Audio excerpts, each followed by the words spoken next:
Hello everyone, welcome to the session. So in this particular video now we will start our next important phase of our project pipeline, which is about the data transformation. So I hope that until so far before watching this video, you already have seen my previous two videos where we have already been discussed about data ingestion as well as data validation. Now after covering up that aspect, let's get started with the data transformation and we will try to see that what we are trying to do here in the transformation part. So as you can see that in data transformation, we are passing first of all what thing? Data validation artifact. And this data validation artifact contains what? It contains the validated training and testing file path and the status report for a data drift thing. Now, if I'll go inside this data transformation, you can clearly see that we can initiate the data transformation. So here, by clicking on this particular link, now you will see that I'm going towards the class of data transformation or the component of data transformation, right? Can you see that? So here, if you will see what we are trying to do, please try to understand this aspect pretty much carefully. Because I have already, explained you the concept in text generation demonstration. So now I believe it would be very easy for me to, explain you the concept that what we are trying to do and what's the flow behind that.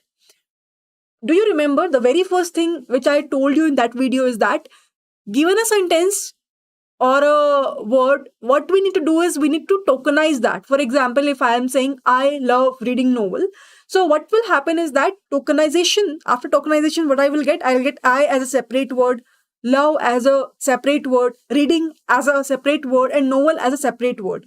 And then for every particular word, we will be having some corresponding numeric IDs, unique numeric IDs will be there. How basically that thing will be done? That will be done via a pre-trained model that we have. Now, I think I have shown you a list of pre-trained models. If not, I can show you again. So here you can see, right, there is a complete list of pre-trained models of a transformers. Now, depending upon, what kind of architecture your model is having, accordingly, the naming is different. For example, this is all about the BERT. So you all know, right, in transformers, we will be having a encoder-decoder architecture. When I'm saying that there is a layer of encoders, that is something which I am referring as a BERT architecture. But when I'm saying that there is a layer of decoders, that is something which I am referring as a GPT architecture. Now, depending upon what kind of layers we have, how many number of layers we have, what kind of architecture we have, we will be having a different kind of pre-trained models and on what particular data set our model is trained on. For example, in this particular project, we are using this GPT-2. We are using this GPT-2, which you can clearly see if I'll just, zoom out the screen. You can see that it's a 12 layer, 768 hidden, 12 heads, 117 million parameters, OpenAI GPT-2 English models. Whereas, if you remember in the text generation demonstration part, I was using this GPT-2 large. Here you can see that it's a 36 layer, 1280 hidden, 20 heads, 774 million parameters, OpenAI's large-sized GPT-2 English model. So here basically, depending upon which particular pre-trained model you want to use, you can use that. Now, the only difference is on the layering part, the hidden part, and the number of parameters on which it is trained. Accordingly, the architecture will be different. So here, as of now, you will see that we have defined our model name as GPT-2. In the text generation demonstration part, I have defined my model name as GPT-2 large. So let's get started. If you want to go in very much depth towards each and every architecture, please, you can just refer this documentation of Hugging Face. It would be really easy for you to understand the architecture. Now, without wasting any time, let's get started with the conceptual understanding of what is happening here, right? So what we can do is, we can clearly see that first of all, we are trying to get the trained data frame as well as the test data frame. So we have a data validation artifact. From there, we will be having a valid train file path. So this valid train file path was something where after the validation, I have defined that, okay? It means that it's already been validated that there is no missing column, there is no data drifting which is there. Now again we will be having a test data frame. What we are doing after that, we are trying to download our pre-trained model Distilbert tokenizer. Here if you will see what is the model name, you can go and just check it out. We are using GPT-2. Now what you can do from your side, you can maybe use GPT-2 large, right? But make sure that whatever the large model you are using, accordingly you have to use that much huge resources as well. So I would suggest go for Google Colab Pro Plus, so that you will be easily able to run to n number of epochs. You can easily train your model. So now if I'll go back to the data transformation, so we are calling our pre-trained model. You have seen that it's a GPT-2, but I would suggest go for GPT-2 large for a huge data set, because the data size is too huge. Try to use the GPUs over it. Okay. Now, after that, we are saving the tokenizer. Why? Because obviously we need to, do the training afterwards, right? So here, tokenizer, we are saving .pretrained. This is the file path where I am saving it. And then finally, I am applying this particular tokenizer on my train dataset as well as my test dataset. And finally, we are saving the train and test transformed object files. So basically, what is the data transformation artifact it is returning? It is returning to me the transformed train file where it contains a tokenized numeric IDs as well as the test file, right? And the tokenizer file path. So these three things are there inside my transformation artifact. I hope you remember that video where I already demonstrated that I have shown you, right, how the numeric IDs will be generated at every particular step. And why it is important? Because my model will not able to understand the character of the vocabulary that we have. It's about 50,000 words, right? I have shown you that 50,000, I think 265 was the number for the end of text in that video. So basically, for every particular word, we have a numeric ID. And what we are trying to do, we have converted our train as well as the test data to the tokenizer. And now we are trying to save that inside this transformed train file path as well as transformed test file path and then the tokenizer file path. And finally, we are returning this data transformation artifact. This is something that we are doing it here. Now, moving ahead, once we will be able to get this artifact, which is data transformation artifact, what we are doing in our next important part is transformation is done. Now we are ready to start our model training. So maybe I'll start this particular part in the next video so that for every component, you will be having a separate video and you will be able to understand the utility for each component. So if you have any sort of doubt until so far, we have completed our three phases, right? Data ingestion, data validation, and data transformation. In the next part, we'll start our actual model training with the help of that pre-trained model that we have. And finally, we will see the model evaluation part, right? So with this, let's end this video. I'll see you all in my next upcoming video where now we will start our model training phase. But before that, if you still have any sort of doubt, do let me know. For sure, I'll try to resolve it as soon as possible. With this, happy learning to all. Bye-bye, everyone. And I'll see you all in my next upcoming videos. Hello, everyone. Welcome to the session. So now in this particular session, we will talk about the model training. So I hope that until so far, you all know that we have started with the data ingestion. Then we move towards data validation to verify the schema and to check the data drift part. After that, we have applied a tokenizer in data transformation, and now we will be having a tokenized numeric IDs. As we already, have discussed that how the complete flow will run in the text generation demonstration. So you all must be aware of that now it's the right time that we will start our model training. And if you remember in that particular video also, I have shown you that we are using GPT-2 LM head model to generate the, text out of the given sentence that we have. I hope you all remember that. For example, if you remember in our previous videos, we have seen that when we are passing the sentence of I love reading novel, firstly, that sentence we have with the help of tokenizer converted into a numeric IDs. And that was done by via tokenizer from the pre-trained model that we are using here in GPT GPT-2, right? And that part we already done in data transformation part. Now, calling that GPT-2 LM head model, we are doing in model training part. So let's get started with that particular part.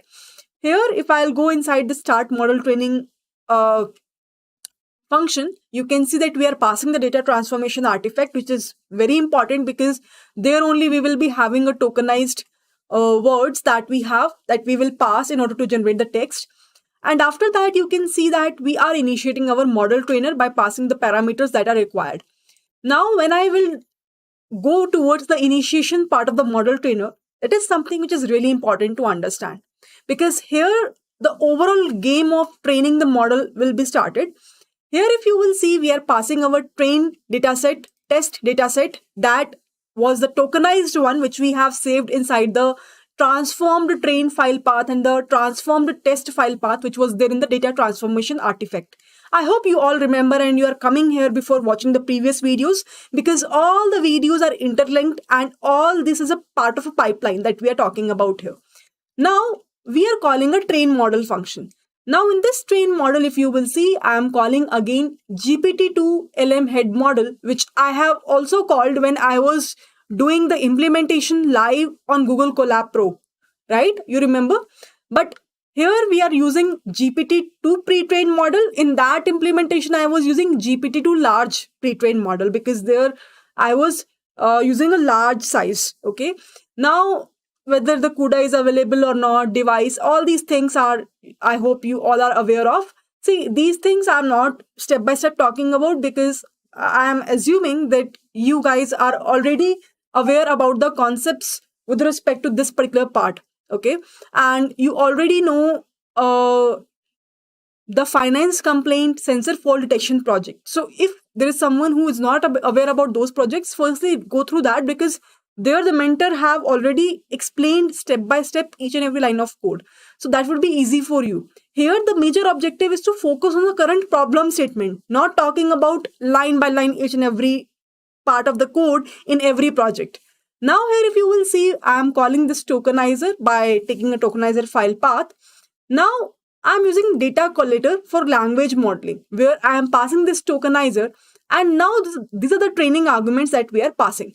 Now, these training arguments we already have defined. If you will see how many number of training epochs we want, right?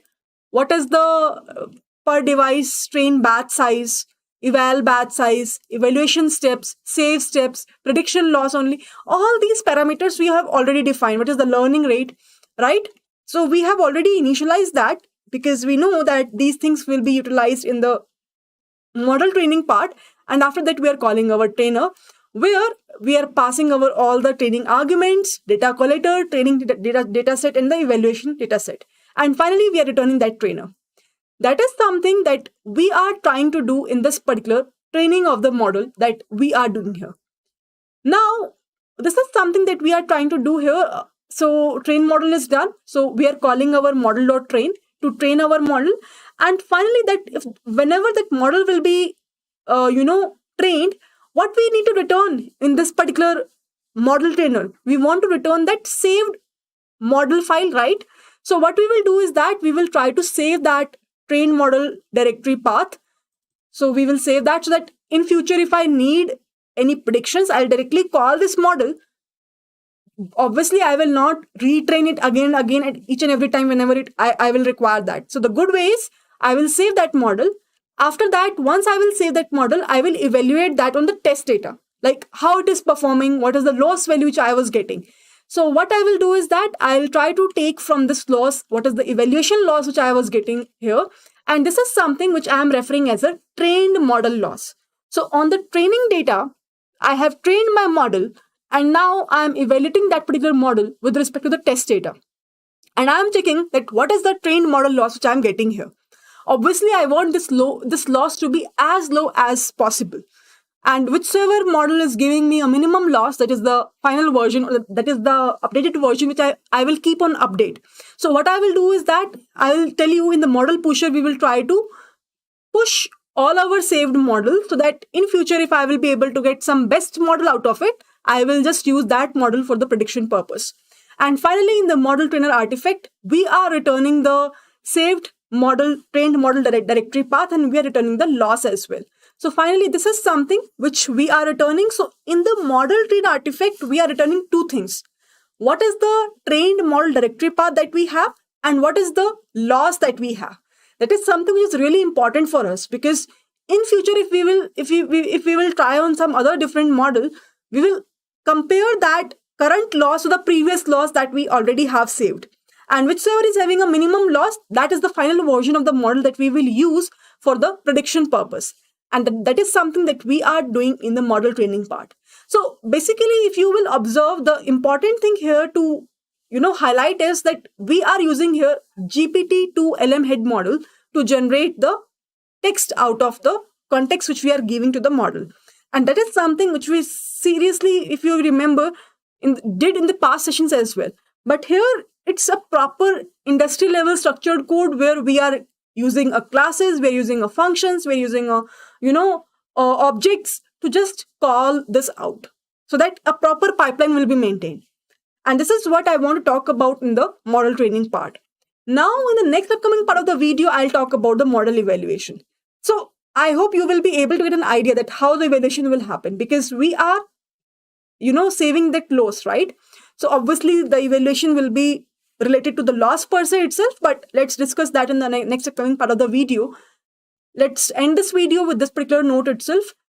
And if you still have any sort of doubt, now in the four stages: data ingestion, data validation, transformation, and the training. If you have any sort of doubt, do let me know. I will for sure try to resolve it as soon as possible. With this, let's end this video. Happy learning to all. Bye-bye everyone, and I'll see you all in my next upcoming videos. Hello everyone, welcome to the session. So in this particular video, we are about to end this particular phase of data project pipeline that we are covering up.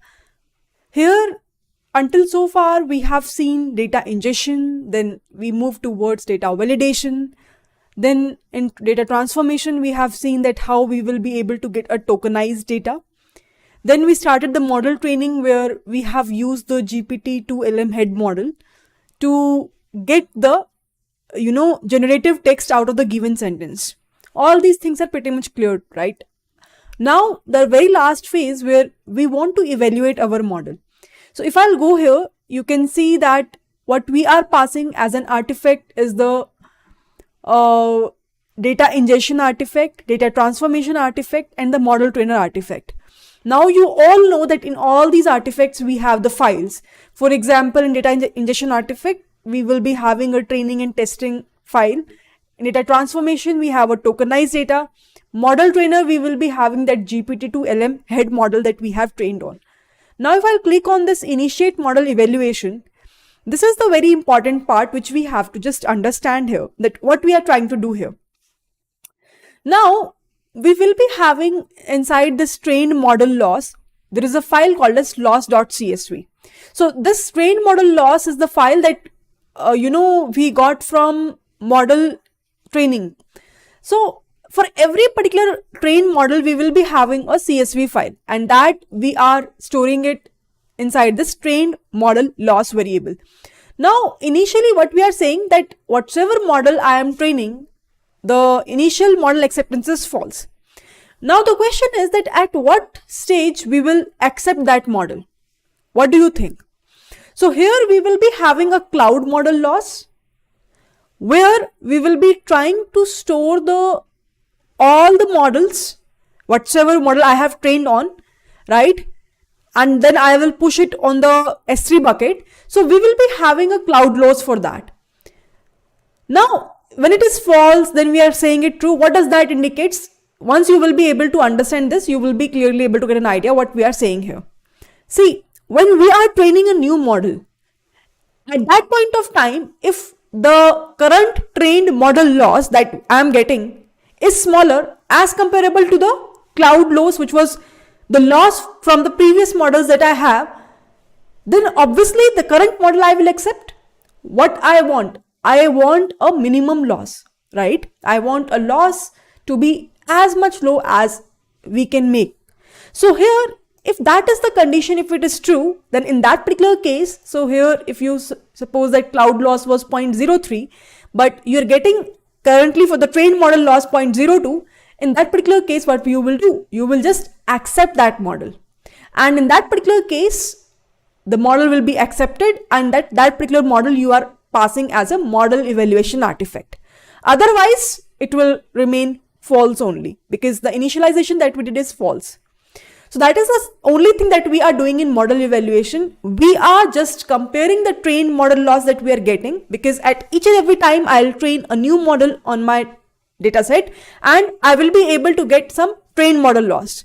I already have a cloud loss. I'll compare these two losses, and whichever is having a minimum value, that model only I'll go for the production part where I'll do the predictions. Make sense? Now, once this part is done, the only part which is left in this particular case is, so if I'll go back to the training pipeline, the only part which is left is, because now I will be having a model which is the acceptable model. Either that model is the model which is already there on the cloud, or that will be the current model which I was training on.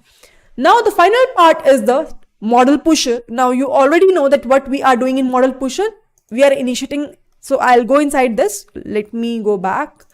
So here you can see that we are doing one simple thing with the help of the training bucket name, which we already have defined in our AWS, that is text generation training pipeline. What we are trying to do in model pusher, we are trying to go towards this folder, this AWS bucket URL, syncing the folder to S3, and we are trying to upload everything towards the S3 bucket. That is something which is we are trying to do here, and that is something which is pretty much important, because how will I compare the current trained loss with the cloud loss? I have to save those models, right? Then only I can do the comparison. So if the previous model is working better as comparable to the current trained one, so I will obviously utilize that previous one. So that is something that we are doing in the model pusher, and that's why the component name is also model pusher. Means we are pushing the model inside the S3 bucket available in AWS. So that is something that we are trying to do here, and with this all the components gets covered up. This is the overall idea behind text generation using GPT-2 part. Now the only thing which is left is that how we can do the prediction of this particular project, or what is the output that we are getting, just like the way I showed you the output in the collab file in the starting of the text generation demonstration. Let me show you the complete output in the next particular video, where the only target is to talk about the prediction demonstration. How you can do that, that is something which I will talk about. So let's end this video. I hope that the concept behind data ingestion, then data validation, then data transformation, then model trainer, then model evaluation, and finally the model pusher is pretty much clear to everyone. If in any of the component you have any of the doubt after understanding all the files that I'll share with you all, please do let me know. I'll for sure try to respond to you as soon as possible and try to resolve all your concerns. And with this, let's end this video. I'll see you all in my next upcoming video, where now I'll talk about the prediction demonstration, and after that our complete project will be completed. So bye bye everyone, and I'll see you all in my next upcoming videos. Hello everyone, welcome to the session.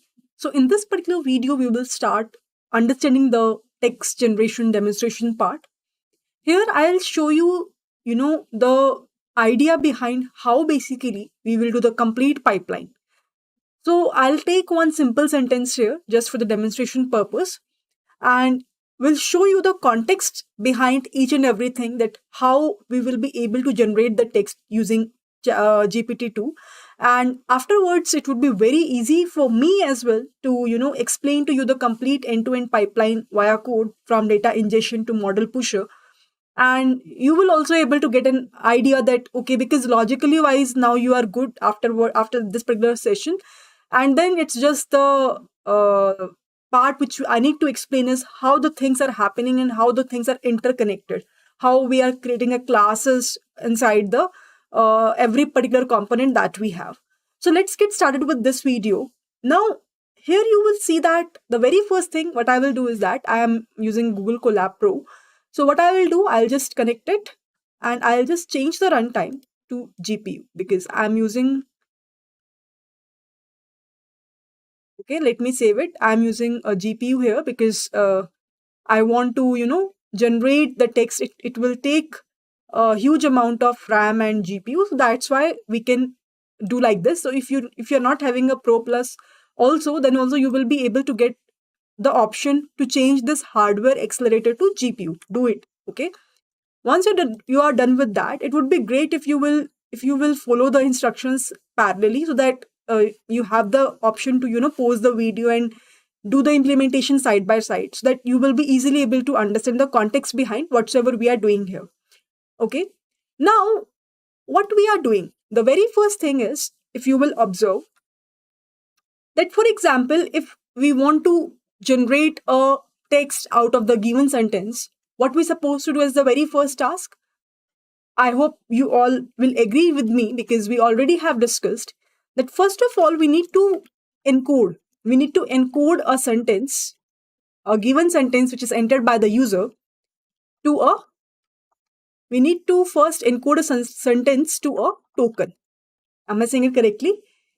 How you will do that? We will import a tokenizer in order to do the same thing.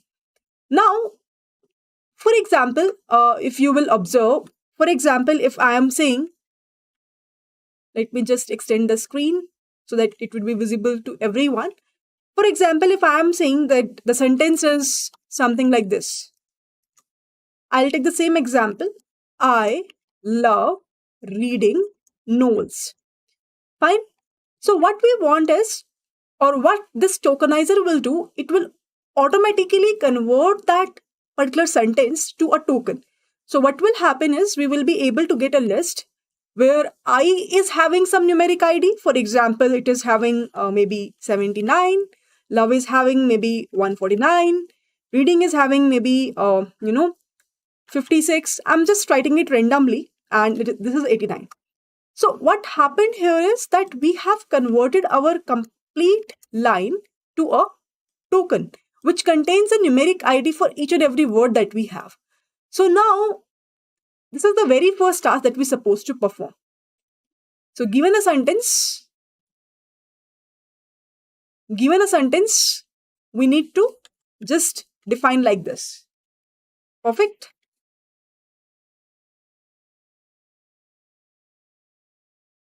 So what output we will be able to get is this. So these are the tokens, which contains a separate unique IDs. Okay. Now let's do that. How will we able to demonstrate this? So I can say this is the step number 1 that we are following here. Let me bold it out. Okay. And now let's get started with understanding this particular part. You all know, right? GPT is nothing but a generative, pre-trained transformer. So text generation demonstration using, let me write fully, GPT-2. So basically, we need to install a complete package of transformers so that I will be able to directly, import and use the pre-trained models out of that. So what I will do is that I'll say pip install transformers. Let it install. So you will see that within few seconds, this thing will be done. Once it will be done, what will be our next task? From transformers, now we need to import few packages, that is GPT-2 LM head model to generate the text, and another one is GPT-2 tokenizer to tokenize the sentence. Tokenizer. I believe it is correct. Let's see if we get some error. Once that part will be done, after that, the next part is to tokenize the sentence. For that, now we need to, extract some pre-trained model. So I hope you remember I have shown you the list of the pre-trained models, right? From that, we are using GPT-2 large. So what I will do here is that I'll say GPT-2 tokenizer dot from underscore pre-trained which particular model I want to use? GPT-2 large. Okay, this is what we are using here. And this is something I am storing it inside the tokenizer. Now, once this is done, we will call our model. Our model name is GPT-2 LM head model. And here again, we are calling our pre-trained model named as GPT-2 large. And here we need to define the pad token ID. So pad token ID is nothing but the end of sentence that we can define as tokenizer dot end of sentence token underscore ID. I'll show you what is this number all about, token ID. Let it run. So meanwhile, I can show you what is this indicates. So here, if I'll just show you what is this indicates, you will see that we will be able to get some numeric ID further for this particular token ID. And if I'll decode this particular numeric ID, the indication is that we will be, it is showing a end of text. So I'll show you. It will be showing a end of text when I'll decode that. Let it run. So if I'll say tokenizer dot decode. Now I hope you all know that when I'm saying encode, it means that I want to convert a given character into a numeric IDs. And when I'm saying decode, it means that given a numeric ID, I want to convert it into a character. So what I'll do is I'll just copy this out and I'll just show you what this particular token ID, which is the numeric ID which we will be able to get, is giving to us. So here you can see, right, the pre-trained model that we are using. So here, if I'll just write it also, this GPT-2 large is a pre-trained model that you can easily able to find out in that particular list which I was talking about, and I have shown also. So here you can see, right, this end of sentence token ID is nothing but 50256. What this numeric ID is indicating, I can show you. If I just decode this, you will be able to get that this is indicating an end of text only, right? Now what we're supposed to do? We're supposed to tokenize the sentences. Just now we just, imported the pre-trained model that we are using here. But now the major task is that if suppose I will be giving a sentence, maybe the sentence is, I love reading novels. So what I want here, I want something called as numeric underscore IDs here. How basically I will be able to get? What you can do again, you can say tokenizer. What I told you that for a given character, if you want to convert that character into a numeric ID, what you're supposed to use? You're supposed to encode that, right? So you will pass encode, and inside that you will pass the given sentence, and in what form you want to return the tensors. So I want to return in the form of a PyTorch. So I'll say return tensors is equals to PT. PT is PyTorch. I hope I'm making sense. So now what I'm doing here, given a sentence, I want a numeric IDs and I'm using that tokenizer here to do the task. If I'll just run this and if I'll just show you what this numeric IDs contains. So here you will be easily able to get that the numeric IDs are 40, 1842, 3, 555, 16122. If I just want to show you that what these numbers are indicating, I can show you that as well. So what I can do here, I can say maybe tokenizer dot decode, and here I can say numeric IDs of 0, 0. Let's see what we will be able to get. I'm getting I. Can you see that? If I'll say it will be 1, what I'm getting here? I'm getting love. Do you remember? For I, it means the numeric ID is 40. For love, it means the numeric ID is 1842. If I'll say reading, what is the numeric ID? It is reading, right? For reading, it means the numeric ID is 3555. If I'll say 3, then I will be able to get the numeric ID as 16122, which is for novels. So now we will be able to get an idea that given a sentence, how basically we can tokenize that sentence and we will be able to generate a numeric IDs out of that. Make sense? Okay, this part is, I hope, pretty much clear to everyone.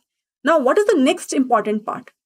The next important part is, okay, the sentence is given to me, or I am sending a sentence to my model. What I want from that model, the model that I have used, the model which I have known, which is a pre-trained model. What I really want to, complete this particular sentence with maybe 3, 4, 5, 7 sentences, whatever I will write as a maximum length. So let's try to do that. So this is our second task, where what we want to do is step number 2. Step number 1 is completed. Step number 2, which I really want, is we want to generate the complete sentences with the given sentence entered by the user. That is what we really want to, right? So what I can do now is, I can simply say result is equals to model.generate. And here what we can define, we can just write it out. What is the numeric IDs that we have, right? After that, how much maximum length do you want to produce? Maybe I just want 100. You can just increase the number, decrease the number according to your own ease. Just for the demonstration purpose, because this session is just for the demonstration purpose, I'm taking a very small things into account so that those who are just a beginner into this particular part also will be easily able to understand this project. Now, there is something which I am writing here called as number of beams. I'll talk about this in a meanwhile, but let me write it first. Number of beams and no repeat n-grams parameter I am writing here. N-gram size, which I am writing it as 2, and I am saying early stopping equals to 2. Okay, let's run this. Let it run. Let's see if we will be able to get some error. We will try to resolve it out. And what I want is, I want to, after that running part, I want to return or print the result. Now the question is, what are these parameters are indicating? Very first thing, I hope you will be easily able to understand. We are passing the numeric IDs that we have just now generated. Afterwards, I am passing the maximum length, that how much length you want to produce the paragraph or the content here. Then we will be having number of beams. What is this and what is the meaning of no repeat n-gram size? Early stopping is equals to true. I hope everyone knows, to just avoid the overfitting part. Now, these two are the important parameters. You can say it's a greedy approach that we are applying here to generate a quality content here. How? Let me just try to explain to you what is happening here. Maybe what I can do here, I can just open a WordPad. So let me try to explain to you what number of beams is indicating. So we have seen that we have using one parameter called as number of beams, which is equals to 5. Consider that if I am saying number of beams is equals to 2. Now, for example, here I will be having a word I. After that, I will be having the word love. Now, maybe after I, there are 3 words which can come. I love, I am, I used. For example, these are the 3 words which I contains, okay? So let's consider the probability of coming this love given I is maybe a 0.2. The probability of coming M is maybe 0.5. And the probability of coming used given I is maybe 0.1. Now, next word corresponding to love is reading, which can come here, or it can come as watching given love and I. Now, for reading, the probability is 0.9, and for watching, suppose the probability is 0.05. And further, I am watching, the probability is suppose again 0.05, and I am understanding if this is the target word, the probability is 0. Maybe 2. Okay. Now, similarly here also we will be having two words like I used two or I used many. So 2, the probability is 0.02 and the probability of many is suppose 0.07. Suppose this is the picture that we have. Now, when I'm saying number of beams is equals to 2, it means that at a time it will take two parameters or two sentences into consideration. For example, what are the topmost two highest probability? So it will take am as the first priority because the probability of am given I is 0.5, and second priority it will take as love because the probability of love given I is 0.2. At a time, how many sentences you will take into consideration? I am saying it take 2. Now, if I'll say what is the next word after M? Higher probability is understanding. What is the overall probability in this case? If I'll take I am understanding, the probability is 0.5 into 0.2. So here the total probability which I will be able to get is 1, right? Now here if I'll talk about what is the probability of this particular thing, it will be 0.2 into 0.9, which is equals to 0.36. This is 0.10 or 0.1, which is having a higher probability. I believe this is having a higher probability. So this will be the final sentence which should be come after I love reading. But if I say only number of beings as 1, then definitely I am understanding will come. So when I am saying number of beings, it will take two probability factors into account, and whichsoever at the very end is having a higher probability, that particular sentence will come. Now when I'm saying no repeat n-gram, it means 2 grams. When I'm saying 2 is the value, 2 grams will not be repetitive.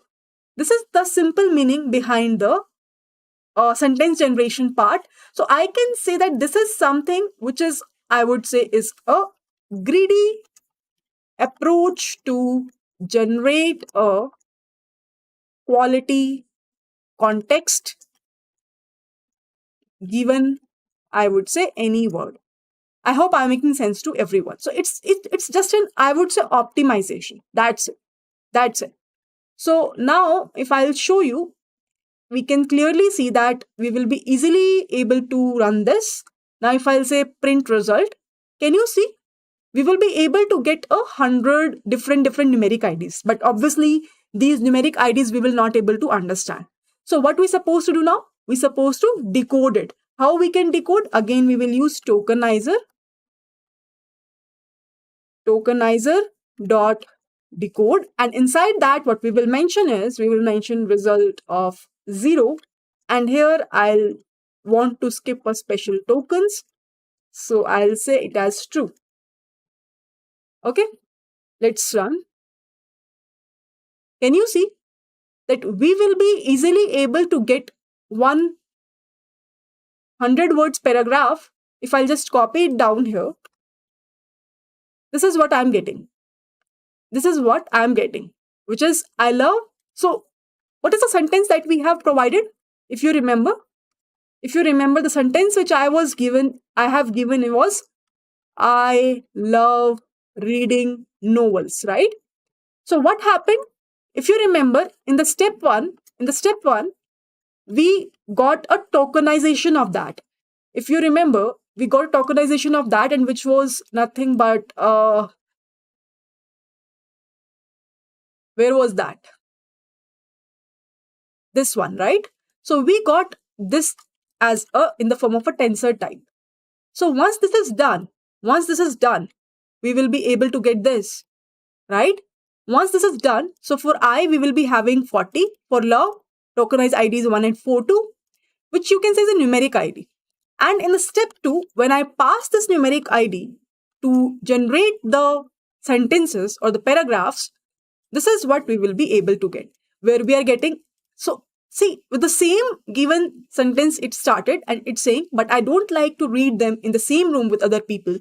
I'm not sure why. Maybe it's because I have always been a bit of a loner, or maybe I just like reading in my own little corner of the world. Whatever be the reason, I find it hard to get into a full room full of people and read a book. I have been reading a lot lately, though I can't help but notice that I have. So this is the, you can clearly see, right? This is the output that my model is able to generate. And can you see that this output is something which is a lot similar to human, isn't it? It doesn't seem to me like that a model is giving me this kind of output. It's like someone is sharing his or her emotions, that okay, he or she is not comfortable in a room full of people to read a book or to read a novel. And that's how amazingly the work is being done.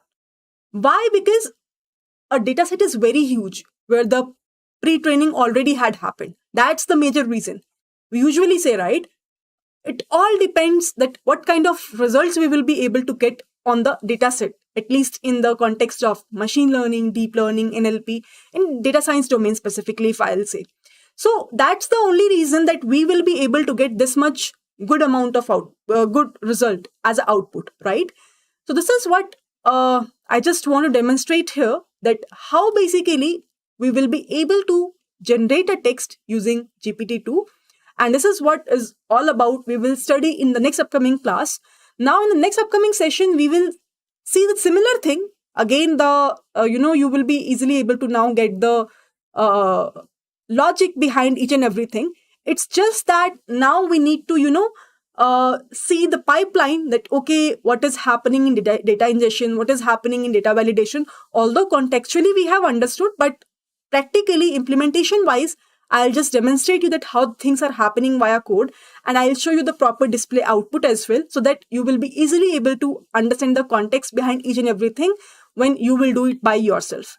So with this, let's end this video. I hope that you find this video very insightful and interesting as well. And if you have, side by side implemented these things, so I hope that you are getting a similar kind of output. If you're facing any trouble, you can let me know, maybe via mail or via LinkedIn, and I'll for sure try to resolve it as soon as possible. With this, happy learning to all. Bye-bye, everyone, and I'll see you all in my next upcoming videos. Hello, everyone. Welcome to the session. So, this is our last video with respect to this project. And as we already have covered up all the components of this end-to-end pipeline, I think it's the right time that I'll show you the demonstration of how the prediction will happen with respect to this project. And later on, you can do the similar task to get the predictions as well. Okay. I'll try to attach all the files with respect to this project so that you can do the things as per your reference.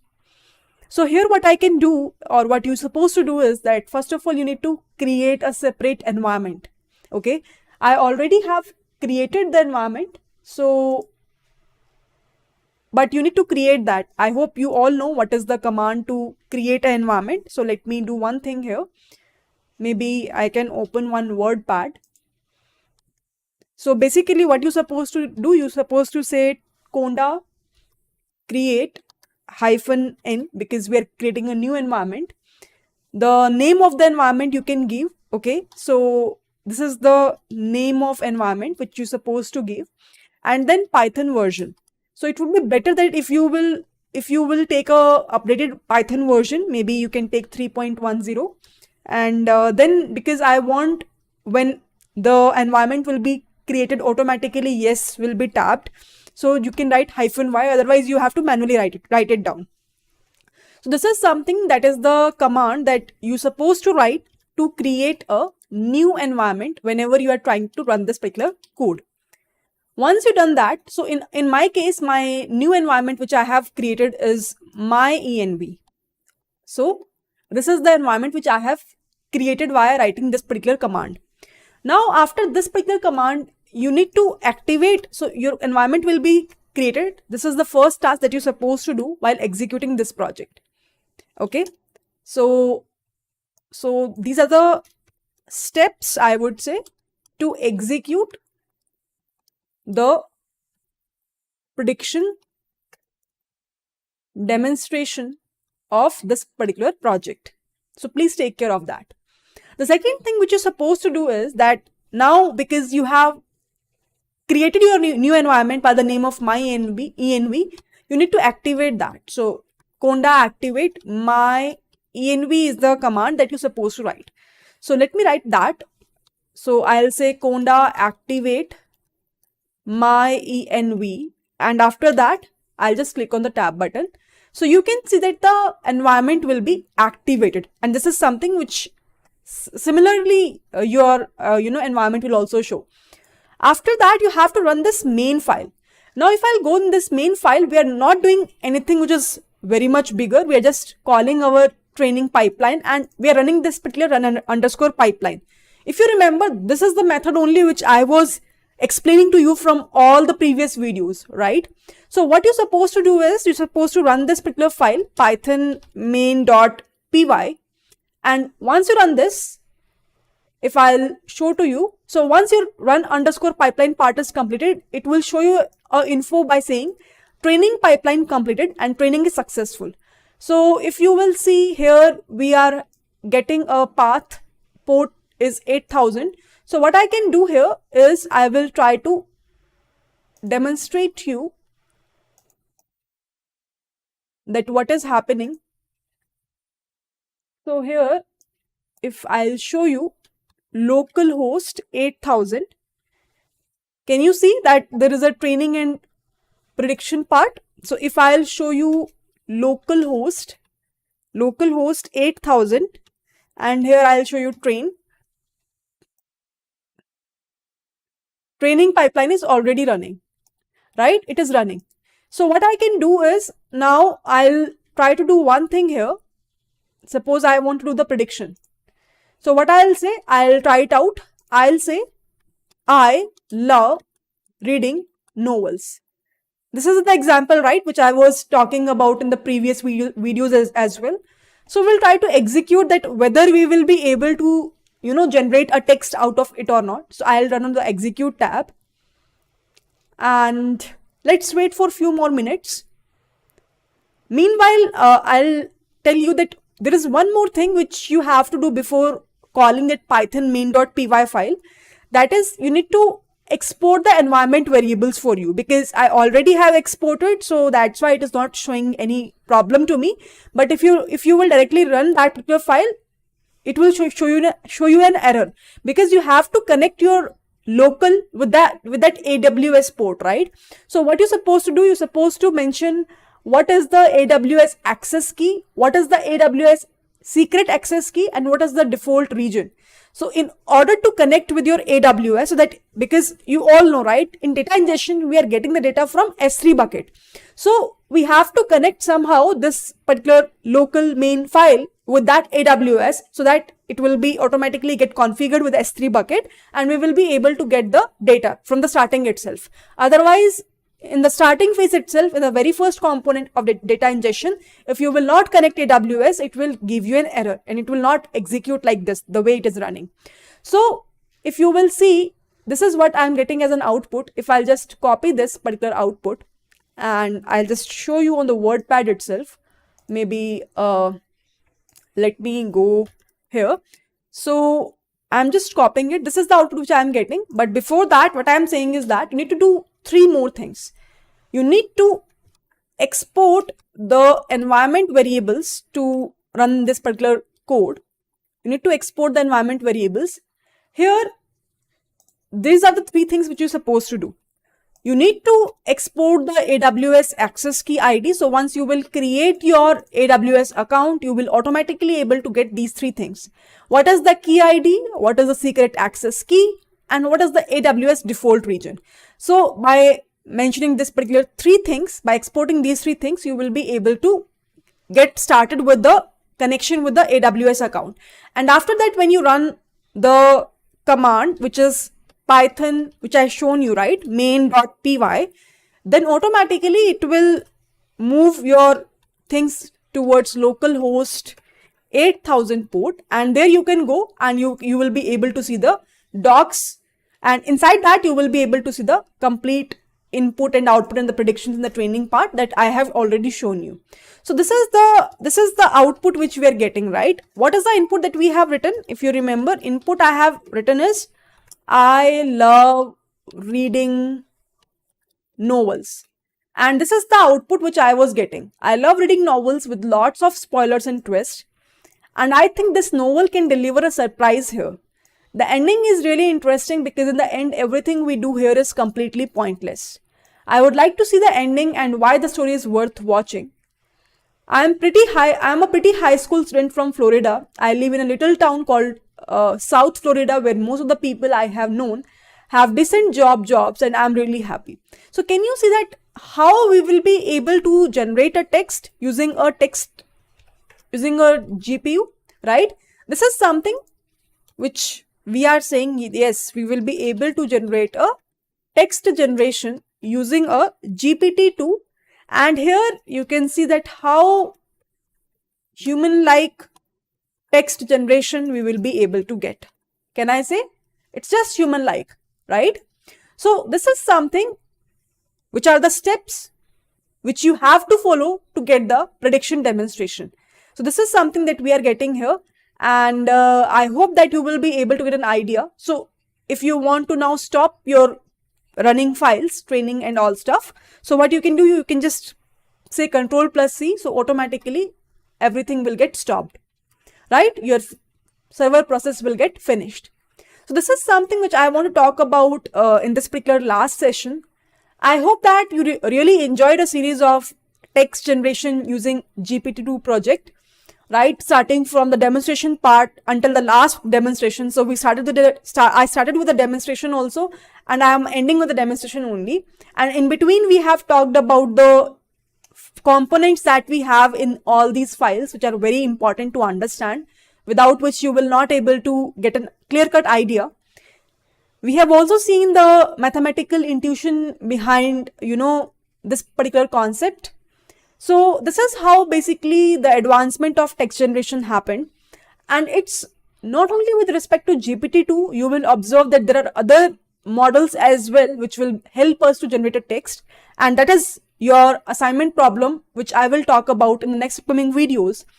With this, let's end this video. I hope that you like all the complete end-to-end flow and modules of this text generation GPT-2 project. If you still have any sort of doubt, please do let me know in the via mail or via LinkedIn. You can interact with me on that platform as well. I am highly active there.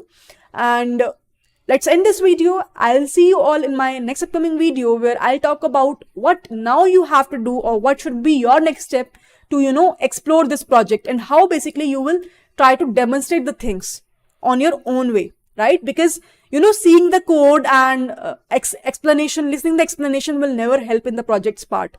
It's just to give you a push so that you can now start exploring on your own way, and you will now start doing your own research on your own way. And that is something which I am expecting from you all. So bye-bye everyone, and happy learning to all. I'll see you all in my next upcoming videos. Hi everyone, my name is Ketan, and in this video I will show you how you can configure self-hosted runners in your GitHub repository. So self-hosted runners are the managed environments where you can run all your workflows. When I say workflow, I mean about GitHub/workflows, where if you go to the main.yaml, if you have created in your machine, you can see we write jobs. All these jobs can be executed on the machine that you are creating, that is self-hosted runner. So basically we create a machine in the EC2, that is our server, and we say that whenever you are running all these jobs where you are doing continuous integration, do all these things in our EC2 machine. And this EC2 machine, all the configuration will be managed by us. Now let's see what GitHub says about self-hosted runners. So a self-hosted runner is a system that you deploy and manage to execute jobs from GitHub Actions on github.com, which is pretty much self-explanatory. Now what it says is self-hosted runners offer more control over hardware, operating system, and the software tools that GitHub hosted runners can provide. So there are some runners that GitHub provides by default that are Ubuntu latest, Mac OS or Windows.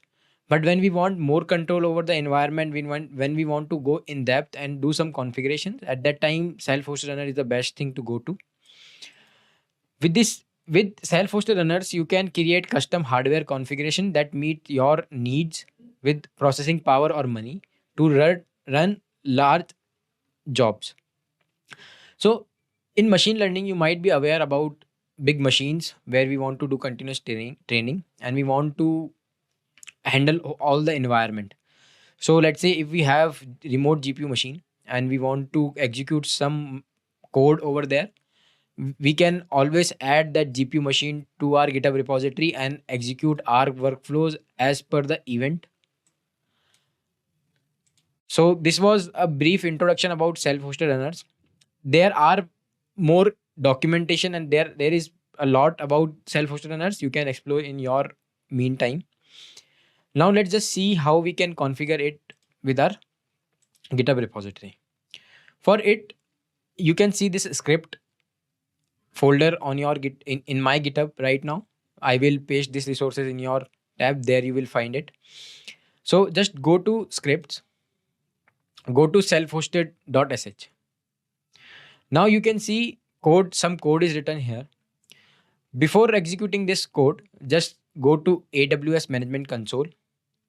Go to EC2 service. Now to navigate to EC2 service, I told you that we have two ways. Let's go with search option now. Go to virtual server in the cloud and there you create your own machine. So I already have created this self-hosted machine. So I will start this machine and show you the configurations part. So on the right hand side, you can see instance state. Just click here and you can start this by clicking this button saying that start instance. Once I start the instance state will become running and I will be having the confirmation that the machine is up and running and I can connect to the machine. Now let's wait for some time. Now as you can see on the machine, it is up and running. We can now connect with it. So just click on connect button. Connect. Once you click on the connect button, you can see AWS EC2 instance connect popped up in your browser. Just clear the screen so that we will be having more space to execute our code. Now we will have to do some configurations in the machine to add it in our repository as a self-hosted runner. For it, first update and upgrade your machine. So the basic commands are sudo apt-get update. Similarly, you need to upgrade your machine.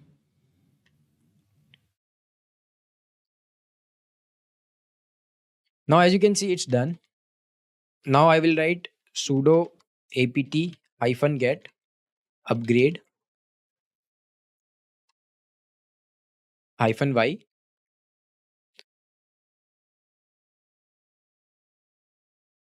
Now we can see that our machine is upgrading. Now let's just wait for some time.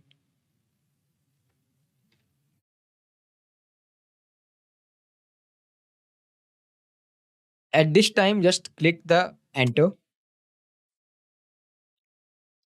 Now our machine is fully updated and upgraded. Now you need to install Docker in this. To install the Docker, you need to go here. Here you can see all the certificates and everything related to Docker. So just copy from 5 to till 11 to install the Docker. Go to your machine, just copy and paste the commands and hit enter. Once you hit the enter, it will start configuring Docker and downloading it. Just whenever you are seeing this kind of pop-up, just click enter.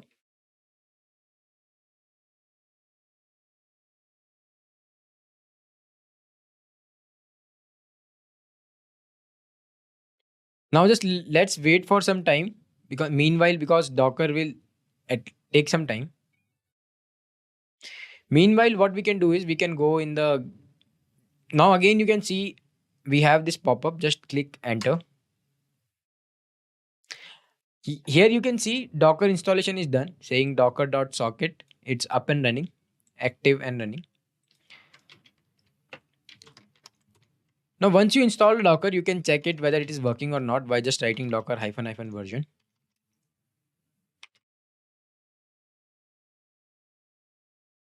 It's saying that 20.10.21 build. Now here you can't write docker ps. It will give you some error saying that got permission denied while trying to connect to docker daemon. But then when we write sudo docker ps, it will show us the command, or it will allow it to execute. Now to avoid this writing sudo every time we are connecting to the machine, or every time we are executing docker, what you need to do is you need to run these two commands: sudo user mode hyphen ag docker ubuntu, where we are saying that in the user mode we are giving ubuntu permission to for the docker, and this new group docker. So just run these two commands in your machine. Now now we will install aws cli.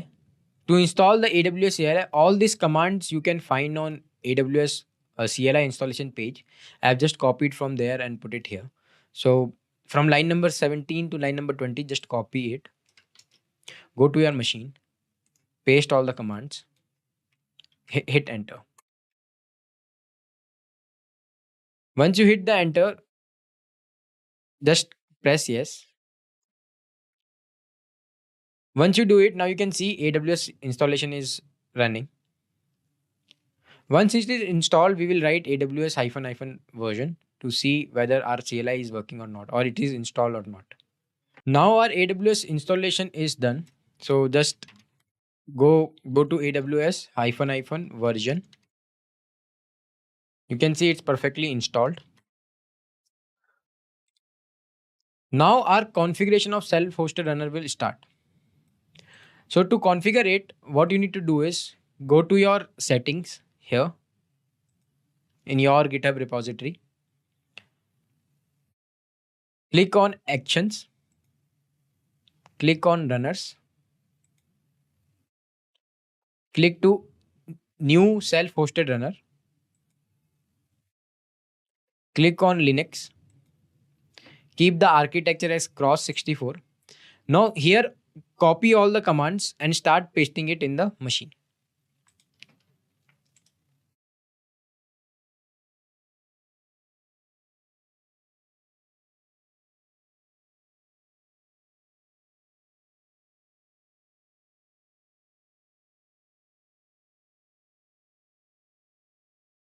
Now once you do it, if it is successfully done, you can get this checksum OK, saying that it is perfectly installed, and it is saying that it's verified.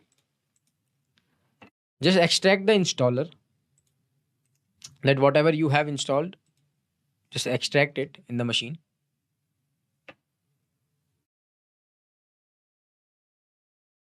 Now as you can see here, GitHub Action self-hosted runner is present with all the configurations.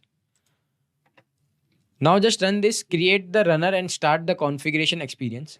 Copy it, go here, paste it, enter. Now you will see this prompt saying that enter the name of the runner group to add to. Just press enter, don't write anything. Now it is saying enter the name of the runner, give self hyphen hosted, press enter. Now it is saying that any additional labels that you have right now, you if you want you can give other labels. In the script workflow script, we can call it as self hosted under runs on self hosted. If you want to give other name, you can give to it, but just by writing other name like temp hyphen machine, and GitHub workflow will recognize that we are talking about this EC2 machine where we have just installed this GitHub actions. So it's just the name tagging we are doing. Now let's just for now keep it simple. Now it is saying that runner has been added. Now it is asking enter the name of the work folder. By default, keep it underscore work. Just press enter and your installation is completed. Now what you need to do is you need to start the service. For it, what you need to do is go to the scripts that I have given. Go to the last line, that is add GitHub runner as a service. Copy all these three commands. Go here, paste it. Now your EC2 machine is configured as a self-hosted runner on your repository. So we can probably go in the settings, go in the runners. Now you can see self-hosted runner state idle. It means that our machine is connected to it.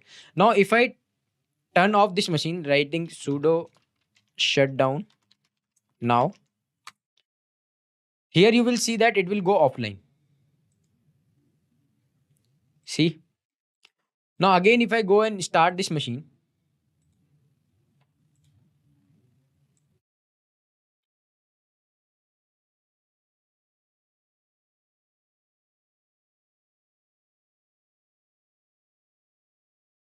let's start this machine again.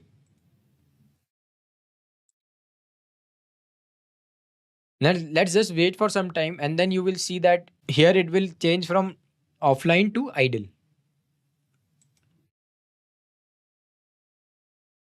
Now as you can see here, instant state running. Just refresh this page.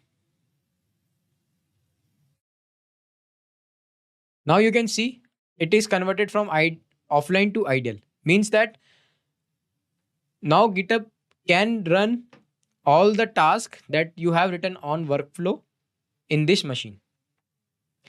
So this is how you add self-hosted runner in the GitHub under your repository.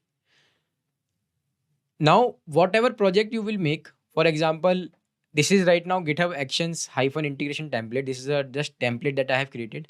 For you, it will be your project. You need to go to your setting, and there you need to add it is as a runner. I hope things are clear for you and you have enjoyed this self-hosted runner configuration. Thank you. Hi everyone, my name is Ketan, and today in this video we will learn how to create Elastic Container Registry on AWS account. So for what you need is AWS account. Once you log into your AWS account, you will see a console like this, and you can see this is AWS Management Console. Now there are two ways to navigate to Elastic Container Registry, is by one clicking on the service tab or by typing it here. So I will type it here. Now as you can see on the top, we can see Elastic Container Registry, that is fully managed Docker container registry. Now with the name, I hope it is clear that we can store our images here. So once you log in first, or once you navigate to this service, you will see an interface like this, and here it is everything is written as a short note. What it is, write the code, Amazon ECR, and what all things you can do with it. It is also showing some connection with ECS and EKS, which is higher advanced topics in AWS, but all these things are possible. Now to create your own repository, what you need to do is just click on get started. Once you click on that get started button, you will navigate to this page. Here you can see general settings, image scan settings, encryption settings. So just click on general settings first. Here you can see visibility settings. So when we are creating any repository that is private to our organization, we will keep it as a private. There is a option where you can select public, but once you create the repository, you can't make it private again. So you need to be very sure what you are doing. I will go with the private. And if you want to know more about this visibility settings, you can click on this info. A tab will open. Here it is saying that the visibility settings determines whether your repository will be public or private. Then you have to give a repository name. So as of now, I will give it as a production. So whatever name feels good for you, you can select it according to your organization. Now you need to see this tag immutability. So this is self-explanatory. Let me read it. Enable tag immutability to prevent image tags from being overwritten by subsequent image pushes. So what it is saying is, it is saying that if you have already image present in this repository with the same tag, if you enable this button, you can't push with the same tag. So you have to change the name. So if you keep it disabled, you can push it. Here it is written, the tag immutable setting determines whether the image tags in the repository can be overwritten. So let's keep it disabled. And now you have image scan settings. When you are pushing image to the Elastic Container Registry, you can scan those image at that time. If you want, you can enable this setting or keep it disabled. You have encryption settings if you want to encrypt anything. Now, once all these things are present here, once you have properly seen all the configurations, just create Just click on this create button, create repository. Now you have your own private repository on Amazon on which you can send your images. So if you just click on this, now as of now there is no image, but when we connect it with our CI/CD pipeline, you will be able to send images over it. Thank you. Hey everyone, welcome back. In this video, we'll see how to build the Docker image and run it using Docker Compose. So coming to Docker file, so the base image will be Python 3.7 Slim Buster image. We set the working directory to be text generation. So we copy everything to the text generation directory. So we'll run some basic commands like apt update, installing the AWS CLI, updating pip, installing the requirements, and then in the installing torch using the CPU, installing torch using this command, and which will be the CPU version of the torch. So and the command will be python 3 main.py, which will be running. So coming to Docker Compose file, so will be three. The services will be application, so you can have multiple applications, multiple Docker images running in the same Compose file. So Docker Compose file has the capability to run multiple Docker images. For now we don't have many applications, so many Docker images to run, so we'll be just using one service, so which is called application. The image of the application service will be the image will be image name. So it will be the port mappings will be 8080 to 8080. So it will be having some environment variables like AWS access key, secret access, and default region. So the image name also we will now build and export and set it as environment variable. So let me build that. So beforehand I have already set the environment variables beforehand for your AWS access key and secret access. So if you don't believe me, let me show you for region. So echo default region, just copy paste this, and you can see AP South 1. So I'll not be showing you the other AWS access other secrets itself. You can export the same way itself. So let me build the image. So docker build -t, let me name the image to be test, so and we'll do dot. So this might take some time, so let's wait for some time. Okay, the image is almost built. Okay, good. Okay, as you can see, the Docker image has been built successfully. So let me export it as environment. Let's export the name as environment variable. So let me do export image name. So image name is equal to test, and we'll click on enter. So to run the Docker Compose file, so we can use a very simple command, Docker Compose and up. So up is for upping the service itself. So minus -d, let me do up, enter. So it's creating the network, so attaching the image. So it's running on, as you can see, the fast API application is running on 0.0 at port 8080. So let me open this. So let me go to here. Let me zoom in a little bit. Maybe let me go to localhost. Okay, localhost at port 8080. And you can see the fast API docs has been available. So we can see the train route and predict route. So let's go to predict route. So the training is already done, so I'll not do it again. So let's click on try it out. So and let's give it a text. Let's say what is machine learning. It's simple. Machine learning. What is machine learning? So yeah, question mark. Click on execute. Let's wait for some time.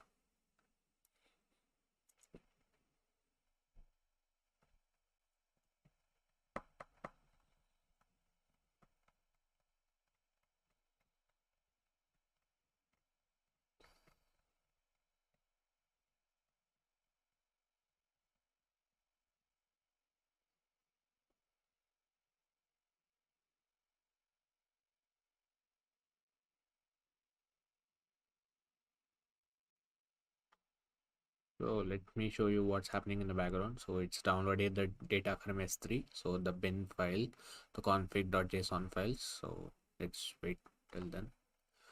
Let's okay, still loading. See, I'm here.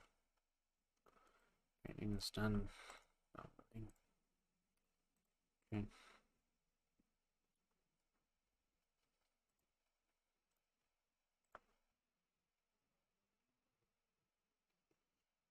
Any update from here? It downloaded the PyTorch bin model also. That's good.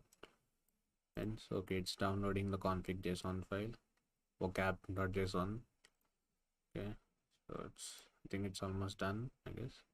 Merge text is so okay. It says the prediction has been done. Successful 200 okay is been given. So let's go check. Okay, as you can see, what is machine learning? So how do you keep up with? So I hope we can get this.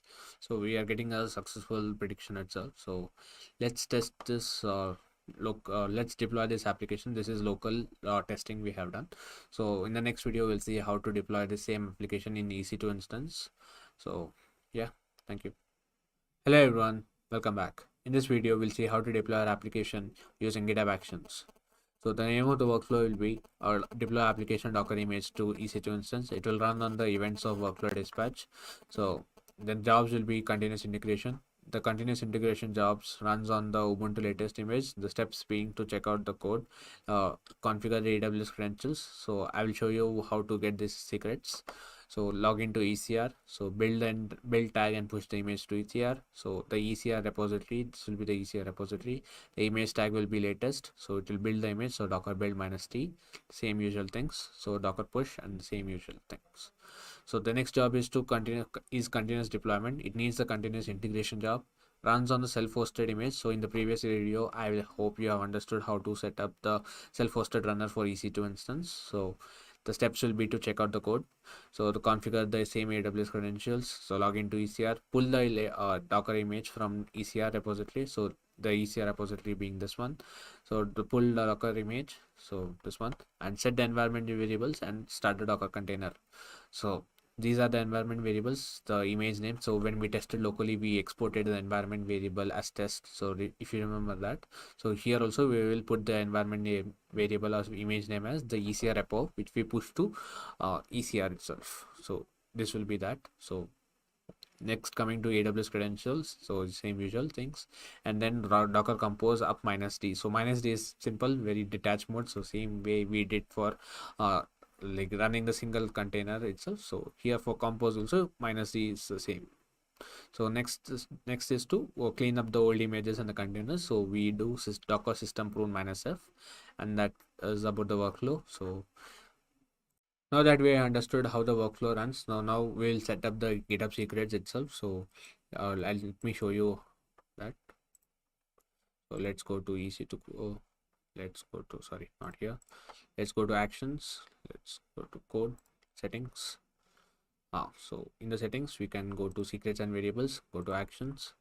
As you can see, I've already updated my secrets. I'll not show you my AWS access key, default region, and all that. So I'll show you the repo itself. So I've seen many people making this mistake in the ECR repo itself. So let me show you what should be the value of the ECR repo. So let me go to search button and then let's search for Elastic Container Registry. Hope you are able to see the screen. Okay, good. So let me search for text generation GPT-2. I have just created this repository, and you have to click on this button. So let me zoom a little bit. So you have to click on this button. So copy this, click on copy, and then go to this actions and just click here, and then just paste this here. So just as it is, paste it and update the secret. So the similar things can be done for a secret key default region. So default region is AP South 1. So you can change it according to your own region if you want. So the access key ID will be the same. So coming to this, let me zoom out. We close this. So in one more thing I forgot to say. So we for self-hosted runner configuration, so I have already set up the self-hosted running machine. So as you can see, self-hosted runner is there here running. So let me show you the conditions also, like whether if it's running or not. So let me go to runners, and you can see, let me zoom in. So as you can see, my runner is idle. So I want to tell you about the configuration of this. So the configuration of this is runner will be t2.large. So the instance type will be t2 large. Then coming to the security groups, the security groups will be 80 will be allowed, 8080, 22 and 443 ports will be allowed for by default. So these were the secure configurations for the self-hosted runner. So apart from that, I don't think I need to show you anything. Nothing else. Security is shown. So these are the ports. The instance type will be T2 large. So yeah, that's fine. So if you have not installed Docker, so I have also installed Docker in my system. So docker ps minus a, let me show you docker ps minus a. So there's no container running as of now, so that's good. So if you don't have steps to install docker in your system, so let me show you a script. So I have in the scripts, I have written startup script.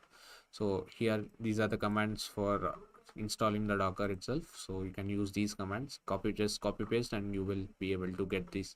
You'll be able to have docker, and docker compose will come by default with this installation. So yeah, now that that is also done, so let me close this. Let me zoom out a little bit. So let's S3 bucket is fine. So let's trigger the workflow now. Let's go to settings. Let's go to actions itself. So I already run this workflow once. So you can, as you can see, there's a run workflow button. Just click on this. Click on run workflow. So the workflow has been requested. So let's click on this. Okay, you can see the workflow is running. So let's go to continuous integration. So let's wait till the continuous integration jobs comes up. It's pulling. It's configure the AWS credentials. It's logging into ECR. Okay, that's done. So building the image.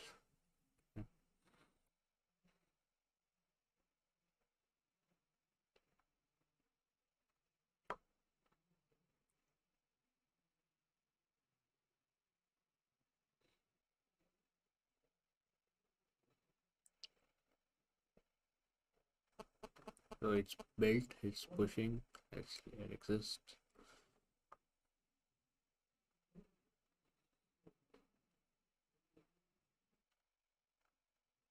Okay, the build is done. So it's push also is done. So the continuous login is done. So let's go to continuous deployment. Okay, as you can see, even the image. So till that happens. So let's go to ECR. Let's go to this. Hope you are able to see the screen. So let's go to text generation GPT-2. So let me go back. As you can see it as this timestamp, so it's just now only the image got pushed. So let's go to, okay, in the continuous deployment configure, the AWS is done, login is done, so it's pulling the latest Docker image. Okay, that's good. Download is completed. Okay, that's good. Let's wait. Okay, the pull has been successful. So we are setting the environment variables and starting the Docker container. So as we can see, the Docker container, Docker Compose app has started. So we're cleaning up old images is also done. Post login ECR also done. So let's, as you can see, green ticks are both are there. So the deployment is successful. So let's go to EC2 instance. Grab the public IP. So hope you're able to see the screen. This part, public IP. Then just paste this, and then we do 8080.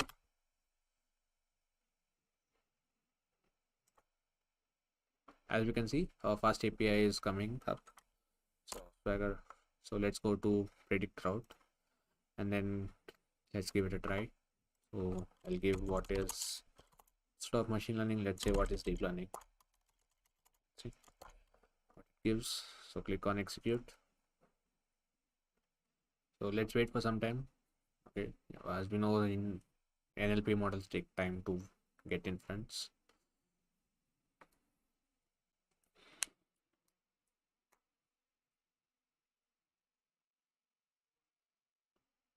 Okay, as we can see, deep learning, there is a response, successful response.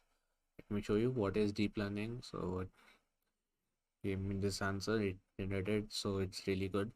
So yeah, so this was it from the deployment side. So before we go, so this was it from my side. So for this deployment, so we can just do the inference again and again, so how much ever we want. So before we go, so let's delete all the EC2 instances and the services which we created. So let me close this Swagger UI. So let's go to container registry. This was the container registry name which we had created. So let me click here and delete all the images. So click on delete, and here delete, and the images were deleted so that you won't get the charge for the storage itself.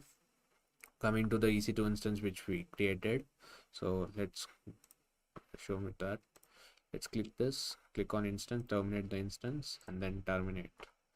So this was also done. So, and in the GitHub also let's remove the runner itself. So let's go to settings.